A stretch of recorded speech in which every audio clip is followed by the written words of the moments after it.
大家好，我是南哥，今天花了100块钱买了几只辣料虾。Hello，你好，先生。尾巴这里有黄色的，就证明是有膏的。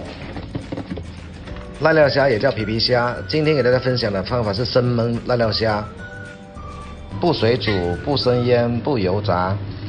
热锅加点食用油，倒入辣料虾，盖上锅盖，大火煮3分钟。这个做法不需要加盐，不需要加其他调料。大火煮3分钟之后转小火煮2分钟，中途不能打开锅盖，纯属懒人做法。好材料不需要太复杂，真正做到了简单粗暴。你有什么更好的做法？欢迎在评论区留言，听听粉丝的评价吧。这个视频完全就没办法想象出来的味道，真的好香啊！哇哇！点赞关注，祝各位都发财致富。